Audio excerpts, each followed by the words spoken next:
check this out. North Carolina, thank you for electing Donald J. Trump President of the United States.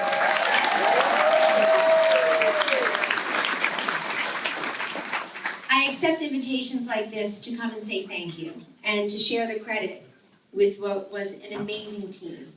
The Trump-Pence for President and Vice President campaign had a fraction of the personnel and a fraction of the budget of Team Hillary. I was once told that over in Brooklyn, the Hillary campaign had one person committed to a county. And I said, come again?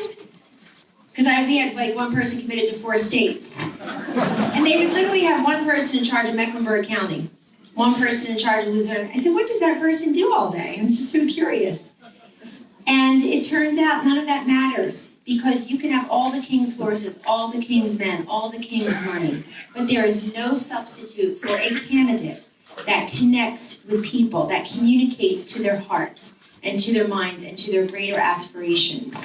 And that's what we had in Donald Trump. The other thing that Donald Trump was able to do, which is a pet cause of mine for 2 decades, was to rescue the Republican Party out of this electability fiction of who can win, who can't win, he can win, who can't win. They were the 3 most poisonous words for years. And they were really sucking the lifeblood out of great challengers and men and women who would love to serve and love to run for office, but they'd be told, even before they can get started, stop, you can't win. And the Democrats never listened to that.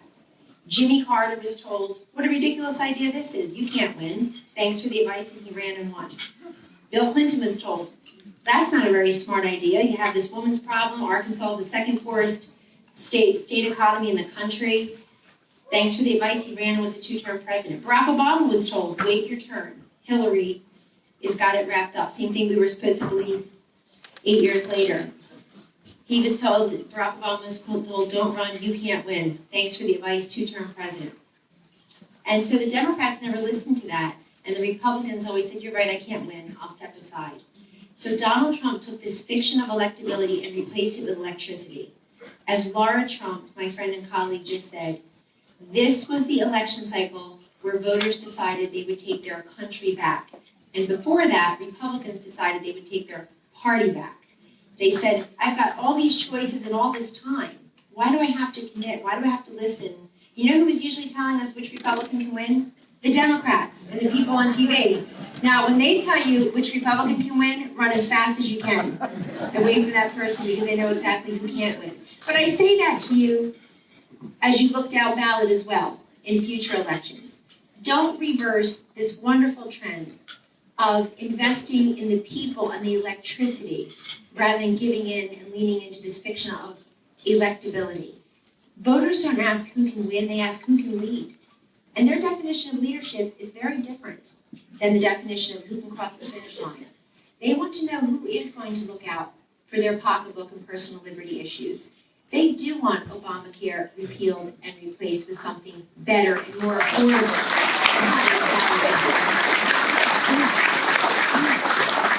North Carolinians and Americans across the country want to make sure they can keep more of their hard-earned dollars. They want to make sure that students aren't trapped in failing schools just because of where they live.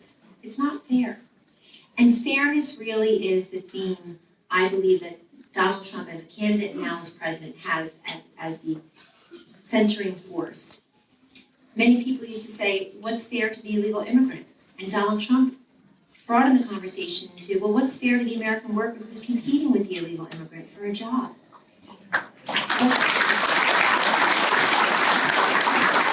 He's saying, what's fair to that student that I just mentioned? He's saying, what's fair to the hardworking men and women in this state and elsewhere who leave every morning at dawn and come home after dusk, work hard, and half of the money goes right out the door?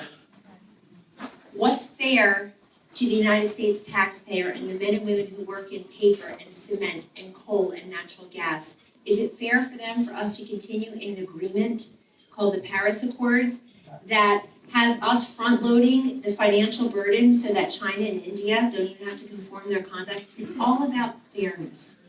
And to Laura Trump's point, I think one of the most refreshing and attractive measures of Donald Trump as candidate and now as president has always been that he didn't need this.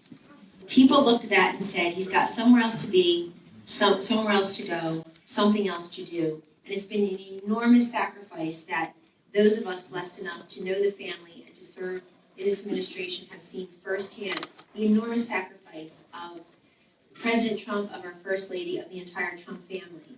And pray for them every single day, because it's not always made easy, but it's always worth it. Before I sit down with Chairman Hayes, I also wanted to say to you, to encourage each of you really, that the best thing I think you can do is, short of running for office yourselves, and please do, I never would, please do, is to have a 7-second version, a 70-second version, and a 7-minute version for whomever will listen to you. Create the opportunities to tell them, why am I a Republican? Or why do I believe? Why do I support this president's policies, this administration's goals? Tell people, because the best ambassadors out there are you. People see you and they say, you're like me and I like you. And that is absolutely the best way to bring more people into the movement. This is not a classic political party. This is not a traditional campaign. It's a movement where people like those in Robeson County, which went here, Robeson County, plus 16.5 for President Obama in 2012, plus 4 for Donald Trump in 2016.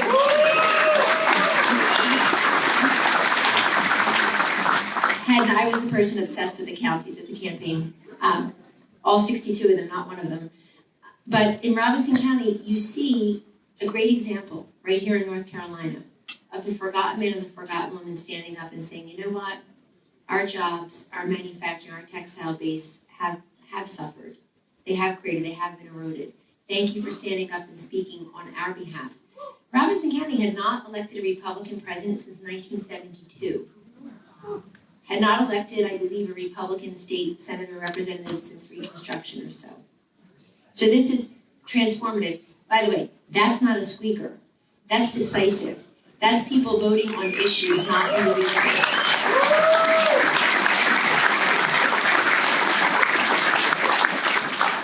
And Robin, I know I'm going to sit down with you, but I have to say, because Laura's got this party started. I mean, everybody keeps saying, why do you keep talking about Hillary Clinton? I think the question is, why does Hillary Clinton keep talking about Hillary Clinton?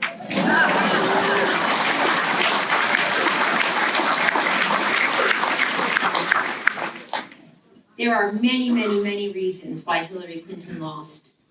But first and foremost, you simply cannot run without a compelling, persuasive, uplifting, optimistic message that makes people feel they're inspired and included. So carry that forward with you. Thank you very much for having me.